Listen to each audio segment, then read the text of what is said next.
एक बार फिर से आपके सामने मौजूद है, जहां पर चलेंगे सबसे पहले और बड़ी खबर में आपको बताएंगे डरने वालों में से नहीं हूं। ईडी की कार्रवाई पर जमकर बरसे दोस्तों संजय राउत, बताया संपत्ति कुर्क करने का नहीं है डर। इसी के साथ में चलेंगे एक और बड़ी खबर की तरफ, जिसमें दोस्तों राजस्थान सरकार की तरफ से लिए गए फैसले को लेकर बीजेपी नेताओं को लगी है मिर्ची। बताएंगे आपको मुस्लिम इलाकों के अंदर रमजान के दौरान भरपूर बिजली दिए जाने के आदेश को लेकर बीजेपी के नेताओं ने इस पर आपत्ति जाहिर की है। दोस्तों क्या है ये पूरा मामला, इसके अपडेट अब तक पहुंचाएंगे। वहीं पर दोस्तों महंगाई को लेकर बीजेपी एनडीए गठबंधन में फूट पड़ती दिखाई दे रही है। भारतीय जनता पार्टी के खिलाफ महंगाई के मुद्दे को लेकर अपने ही सहयोगी दल ने जोरदार मोर्चा खोला है। क्या है दोस्तों ये बड़ी अपडेट, इसकी जानकारी भी आप तक पहुंचाएंगे, एक करके चलेंगे सभी बड़ी खबरों की तरफ। लेकिन उससे पहले अगर आप भी राजस्थान सरकार के फैसले का सपोर्ट करते हैं तो इस वीडियो को लाइक करके, लाल बटन दबाकर, चैनल को सब्सक्राइब करके, घंटी को दबाकर कमेंट बॉक्स में अपनी राय जो भी हो लिखकर जरूर बताएगा। दोस्तों चलते हैं सबसे पहले और बड़ी खबर की तरफ, जहां पर आपको बता दें कि ईडी ने 1034 करोड़ रुपए के पात्रा चौल भूमि मामले में शिवसेना के प्रमुख नेता और सांसद संजय राउत की संपत्ति को कुर्क कर दिया है। दोस्तों कानून प्रवर्तन निदेशालय ने मंगलवार को यह जानकारी दी है। आपको बता दें कि कुर्क की गई संपत्ति में राउत का अलीबाग स्थित प्लॉट भी है और दादर इलाके में मौजूद एक फ्लैट भी है, जिसको कुर्क कर दिया गया है। दोस्तों ईडी के इस कदम को लेकर संजय राउत ने भी तीखी प्रतिक्रिया देते हुए कहा कि मैं डरने वालों में से नहीं हूँ, मेरी संपत्ति कुर्क कर लो, मुझे गोली मार दो या जेल में डाल दो। संजय राउत ने बोला कि मैं बावला साहब ठाकरे का अनुयायी हूँ और इसीलिए मैं बिल्कुल भी इस तरीके के कदम से नहीं डरने वाला हूँ। आपको बता दें कि उन्होंने बड़ा बयान देते हुए कहा कि मैं लड़ूंगा और सभी को बेनकाब कर दूंगा, मैं चुप रहने वालों में से नहीं हूँ, सच्चाई की जीत होकर रहेगी। इससे पहले 25 मार्च को संजय राउत ने केंद्र सरकार पर गंभीर आरोप लगाए तो उन्होंने कहा था कि महाराष्ट्र सरकार को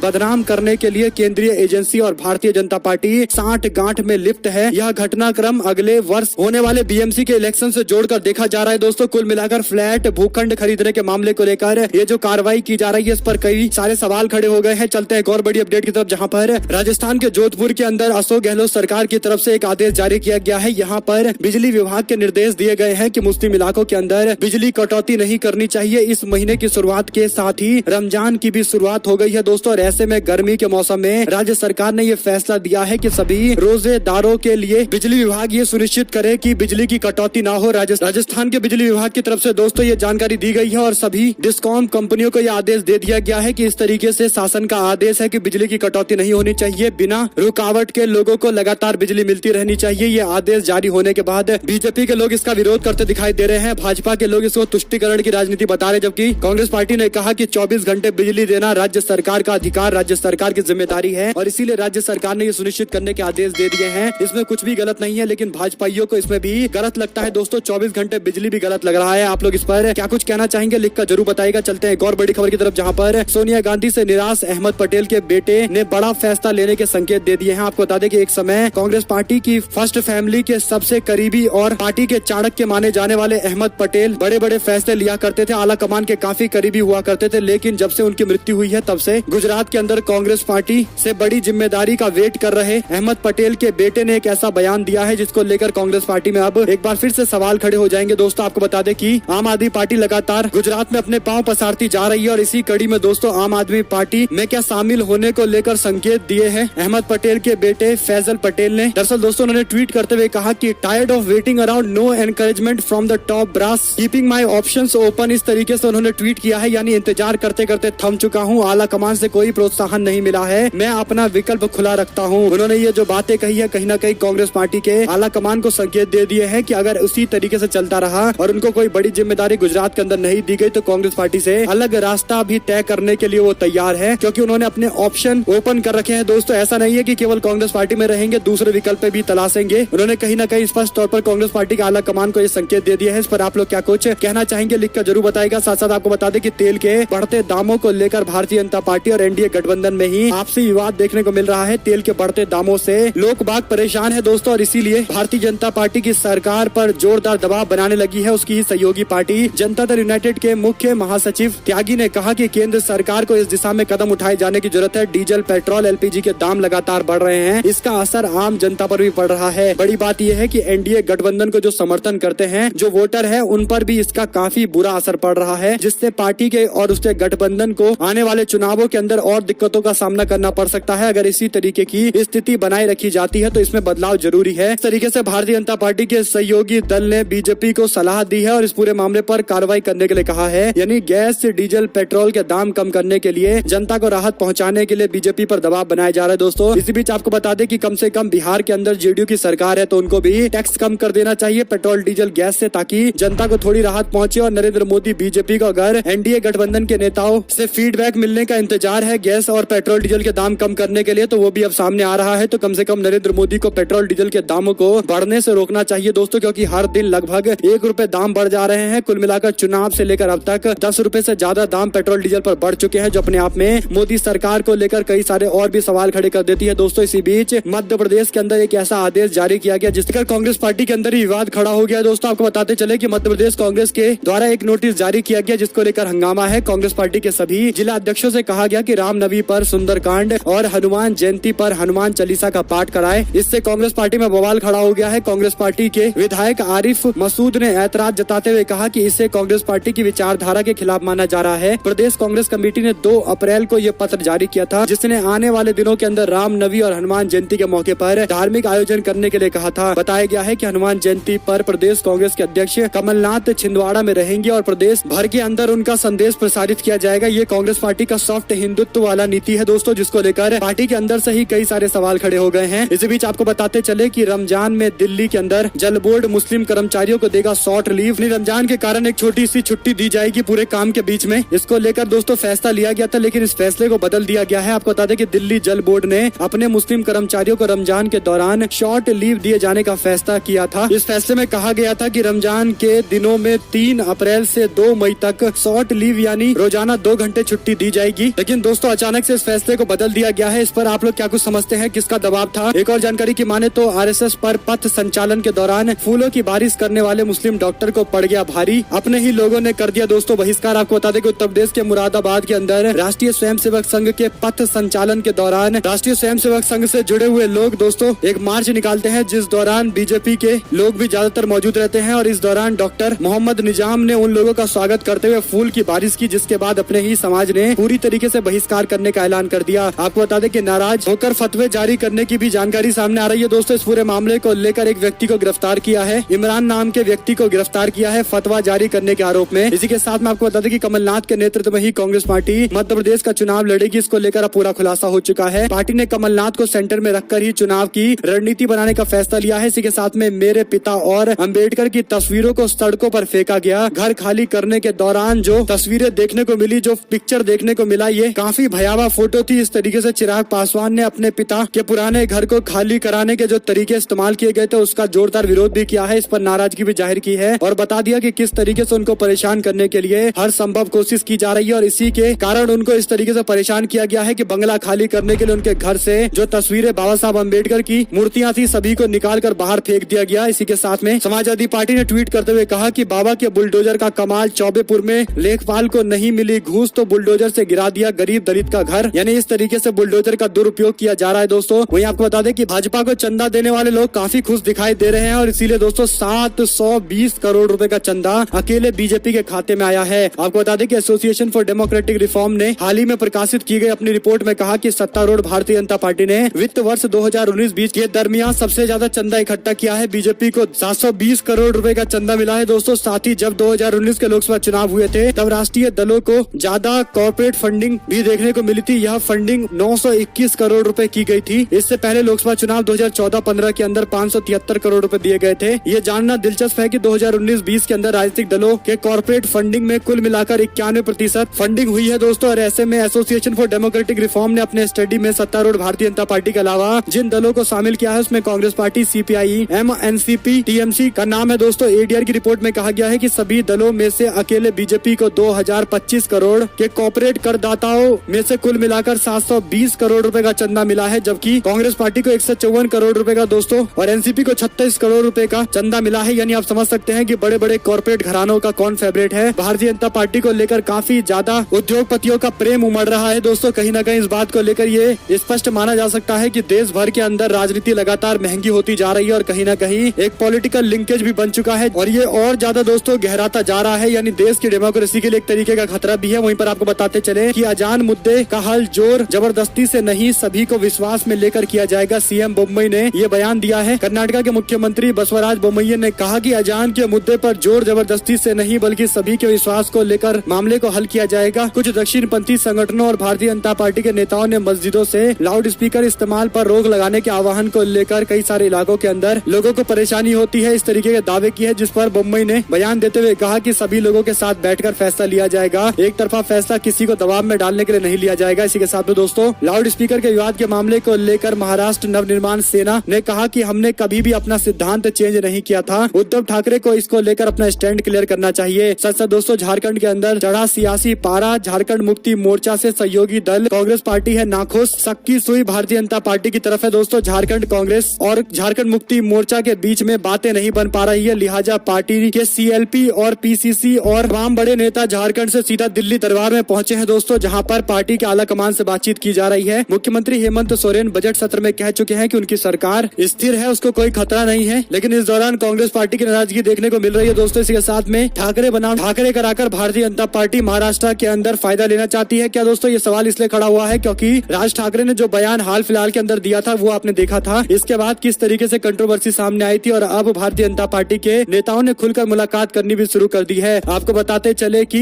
नितिन गडकरी ने राज ठाकरे से मुलाकात की है दोस्तों, और राज ठाकरे के साथ उनकी ये मुलाकात दोस्तों 10-15 मिनट नहीं बल्कि 2 घंटे चली है। यानी आप समझ सकते हैं कि कितना ज्यादा बड़ा कोई मसला होगा जिस पर चर्चा की गई होगी। दोस्तों आप लोग को क्या कुछ लगता है लिखकर जरूर बताएगा। इसी के साथ में एक और बड़ी खबर है जहां पर आम आदमी पार्टी के विधायक को फोन करके कहा गया कि 2 दिनों के अंदर मैं तुझे गोली मार दूंगा। पंजाब पुलिस पूरे मामले को संज्ञान में लेकर अब तलाश में जुट गई है। आपको बताते चले कि आम आदमी पार्टी के विधायक बरिंदर गोयल को फोन करते हुए ये धमकी दी गई है। इसी के साथ में एक और खबर है जहां पर मुंबई में रंगदारी रैकेट चला रहा है ईडी और उसके अधिकारी बीजेपी के एक करीबी भी है इसमें शामिल। महाराष्ट्र सरकार ने इस पूरे मामले को लेकर SIT का गठन कर दिया है। महाराष्ट्र के गृह मंत्री दिलीप वालसे ने मंगलवार को कहा कि राज्य सरकार ने प्रवर्तन निदेशालय के खिलाफ लगे भ्रष्टाचार के मामले पर जांच कराने के लिए SIT का गठन कर दिया है दोस्तों। यानी एक तरीके से ईडी आजकल केवल महाराष्ट्र में बैठा हुआ दिखाई देता है। जितने भी कदम उठाए जा रहे हैं महाराष्ट्र में उठाए जा रहे हैं, किसी और राज्य से ईडी को लेकर कोई खबर ही नहीं आती। यानी एक तरीके से ऐसा दिखाई पड़ता है कि सरकार गिराने के लिए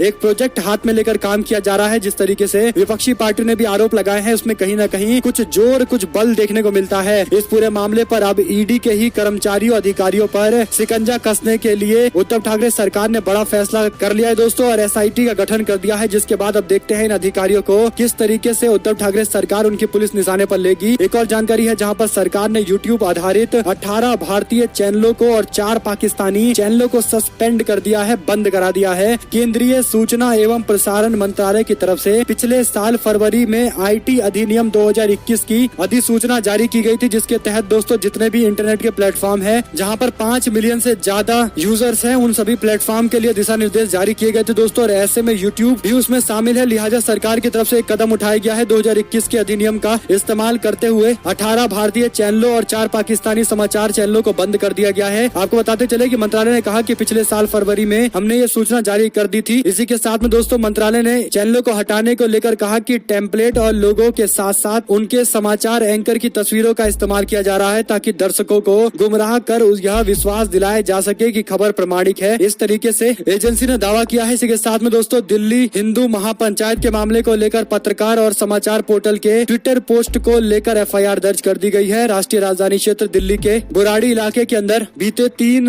अप्रैल को आयोजित एक हिंदू महापंचायत के दौरान दोस्तों दर्ज किए गए हैं कई सारे FIR। इस पूरे FIR के दौरान अभी तक किसी की गिरफ्तारी नहीं हो पाई है, लेकिन इस मामले में आपको बता दें कि कई सारे पत्रकारों को भी निशाने पर लिया गया था, उन पर हमले भी हुए थे और इसी कड़ी में कुछ सोशल मीडिया हैंडल्स पर भी FIR में नाम दर्ज किया गया है दोस्तों। वहीं पर चंडीगढ़ को लेकर अब हरियाणा विधानसभा में प्रस्ताव पारित करते हुए अनिल विज बोले, कहा अंगद का पैरा हमारा फैसला वापस नहीं लेंगे। पंजाब हरियाणा की सरकारों के बीच में तकरार और ज्यादा बढ़ती दिखाई दे रही है। चंडीगढ़ को पंजाब की राजधानी बनाए जाने की मांग करते हुए दोस्तों पंजाब विधानसभा में प्रस्ताव पारित कर दिया गया था आम आदमी पार्टी सरकार की तरफ से। उसके बाद अब हरियाणा की तरफ से भी रिस्पॉन्स सामने आया है। हरियाणा के अंदर भी एक विशेष सत्र बुलाया गया था जिस दौरान ये प्रस्ताव पारित कर दिया गया दोस्तों। हरियाणा ने SYL लिंकेज मामले को लेकर भी सवाल खड़े किए हैं, इसका भी मुद्दा उठाया है। देखते हैं आगे किस तरीके की राजनीति की जाती है, क्योंकि SYL का मुद्दा हमेशा से राजनीति का शिकार रहा है दोस्तों। इससे किसानों का भला होगा, लेकिन वो मुद्दा सॉल्व करने को कोई तैयार नहीं है क्योंकि इस पर राजनीति बड़े जबरदस्त तरीके से की जाती है। रुक करते हैं एक और बड़ी खबर का, जहां पर अखिलेश यादव बोले, कहा जौनपुर के अंदर मंदिर पर गांजा पीने का विरोध करने पर ग्रामीणों को मारी गई गोली, 4 घायल वाराणसी रेफर कर दिए गए हैं। इसी के साथ में उन्होंने कानून व्यवस्था को लेकर सवाल खड़े किए। वहीं पर अरविंद केजरीवाल गुजरात से लौटे तो सही, लेकिन बीजेपी ने अरविंद केजरीवाल को झटका देते हुए 150 से ज्यादा आम आदमी पार्टी के नेताओं को अपनी पार्टी में शामिल करा लिया। यानी भारतीय जनता पार्टी एक सवाल का जवाब 2 तरीके से दे रही है। यानी आप कह सकते हैं कि गुजरात को लेकर बीजेपी काफी सेंसिटिव मुमकिन है। यहाँ तक कि एक छोटे से कदम, एक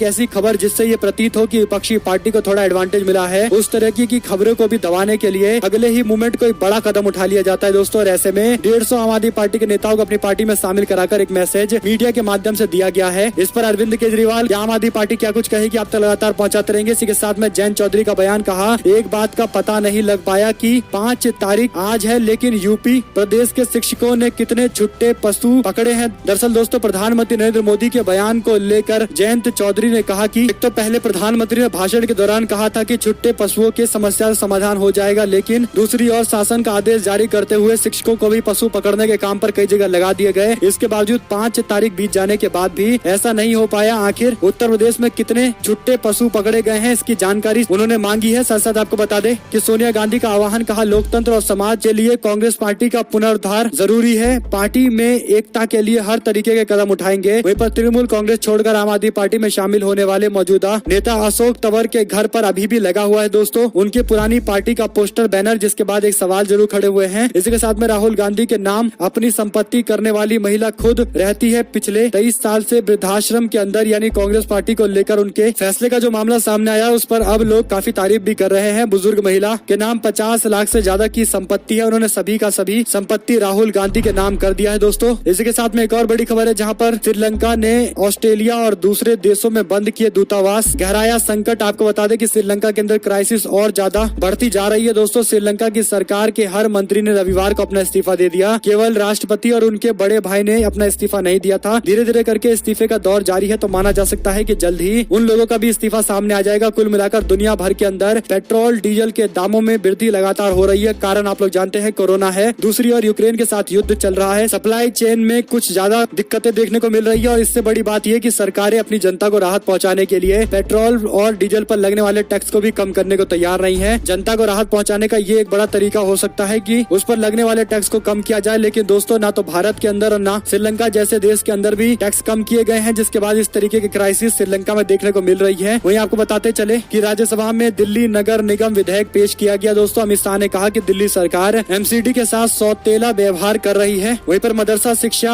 में बड़े बदलाव करने जा रही है योगी सरकार, खत्म होंगे दीनी तालीम देने वाले 5339 शिक्षकों के पद। एक और बड़ी खबर है, जहां पर अरुणाचल प्रदेश में चीन से लगी सीमा पर सरकार की खास नजर, बुनियादी ढांचे के लिए बजट 6 गुना बढ़ाया गया है। भारत लद्दाख से अरुणाचल प्रदेश तक चीन के साथ 3488 किलोमीटर की लंबी बॉर्डर शेयर करता है दोस्तों। और हालिया विवाद को देखते हुए सरकार ने बुनियादी ढांचे को निर्माण करने के लिए कुछ बड़े ऐलान जरूर किए थे, लेकिन जमीनी स्तर पर ये सक्सेसफुल है या नहीं है, इसको लेकर ऑडिटिंग भी जरूरी है। इसी के साथ में सूर्य प्रताप सिंह का बयान, कहा दौड़ते रहोगे नहीं देंगे नौकरी, क्या कर लोगे, वोट दिया है तो क्या एहसान किया है, मंदिर बंद तो रहा है। यानी सेना भर्ती की मांग को लेकर राजस्थान के सीकर से दिल्ली तक दौड़ लगाने वाला व्यक्ति जो 50 घंटे तक 350 किलोमीटर दौड़कर दिल्ली पहुंचा सरकार से ये मांग करने के लिए कि कम से कम सेना की भर्ती खोल दिया जाना चाहिए। लेकिन दोस्तों, अब जब सरकार को फैसला लेना चाहिए और सेना की भर्ती करानी चाहिए तो सरकार कोई फैसला नहीं ले पा रही है, जिसके कारण इस तरीके के वीडियो भी सोशल मीडिया पर काफी वायरल हो रहे हैं, लोग अपना रिस्पांस भी दे रहे हैं। वहीं पर भारतीय जनता पार्टी के संसदीय दल की बैठक समाप्त हो गई। प्रधानमंत्री मोदी ने सांसदों से कहा कि अपने क्षेत्रों के अंदर जन सेवा को और ज्यादा तेज कर दीजिए, लेकिन पेट्रोल डीजल के दाम पर प्रधानमंत्री एक भी शब्द बोलते दिखाई नहीं दिए। वहीं पर पेट्रोल में 9 रुपए की वृद्धि को लेकर सरकार की सफाई, कहा यूनाइटेड स्टेट और यूके की तुलना में हमने दाम कम बढ़ाए हैं। यानी दोस्तों, आप समझ सकते हैं कि 9 रुपए बढ़ाने के बाद भी मंत्री जी से कम दाम बता रहे हैं। वहीं पर 3 महीने में चुनाव नहीं कराने